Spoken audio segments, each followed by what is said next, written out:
Bulletin में सबसे पहले बात कोरोना पर इस वक्त की अपडेट की और आंकड़े डराने वाले हैं क्योंकि देश में कोरोना मरीजों की संख्या में रिकॉर्ड बढ़ोतरी हुई है, रिकॉर्ड उछाल आया है और बीते 24 घंटे में एक दिन में सबसे ज्यादा 4,213 नए मामले सामने आए। 4200 से ज्यादा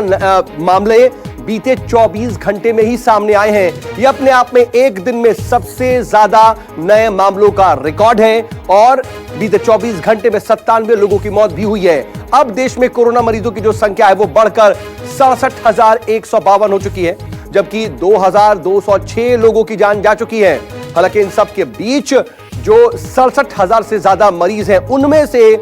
20,916 मरीज ठीक हुए हैं, तकरीबन 2100 मरीज ठीक भी हुए हैं। लेकिन एक्टिव जो मरीज हैं इस वक्त भी वो 44,000 से ज्यादा हैं, 44,029, क्योंकि 2200 से ज्यादा लोगों की मौत हुई है और तकरीबन 2100 लोग ठीक हुए हैं। तो अगर कुल 67,152 में से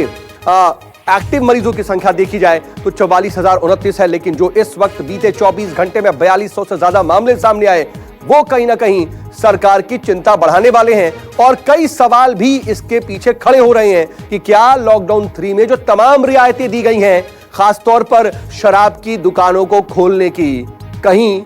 रिकॉर्ड बढ़ोतरी उन सब की वजह से तो नहीं हो रही।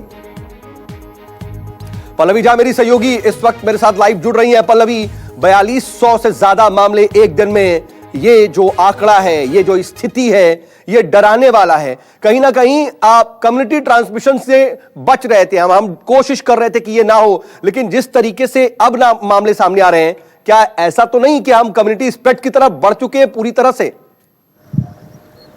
देखिए साउथ, सबसे पहले तो जिस बात की चर्चा हम लगातार कर रहे हैं कि लगातार हम देख रहे हैं कि केसेस में बढ़ोतरी हो रही है। अगर हम पिछले 24 घंटों में देखें तो जो एक्टिव केस है उसमें बढ़ोतरी हुई है 2557 की, यानी कि जो हम कल देख रहे थे 41,000 और आज हम 44,000 जो देख रहे हैं आंकड़ा, अगर हम एक्टिव केसेस को माइनस करते हैं तो हमें एक्टिव केस जो दिखाई पड़ेंगे वो 2557 है। उसी के साथ साथ क्योर्ड पेशेंट भी देखना होगा क्योंकि क्योर्ड पेशेंट में भी 1500 से ऊपर की बढ़ोतरी हुई है और साथ ही साथ 57 जो लोग हैं वो 24 घंटे में उन लोगों की मौत हुई। तो ये कुल मिलाकर 4,213 का आंकड़ा बना देता है और जाहिर तौर पर ये चिंता का विषय इसलिए भी सरकार के सामने है क्योंकि लॉकडाउन में हम अब लगातार देख रहे हैं कि अब ढील दी जा रही है और ढील दी जा रही है और केसेस जिस तरीके से लगातार बढ़ते जा रहे हैं वो सरकार के लिए चिंता है। हालांकि लगातार सरकार यही कोशिश कर रही है कि तमाम तरह के गाइडलाइन सामने ला रही है, फिजिकल डिस्टेंसिंग को लगातार कह रही है कि फिजिकल डिस्टेंसिंग मेंटेन करिए, मास्क पहनना मैंडेटरी कर दिया। तो ये तमाम कवायद सरकार की तरफ से हो रही है। ऐसे में लोगों को भी समझना होगा कि अगर लॉकडाउन में ढील दी जाती है तो उसका किस तरीके से पालन करना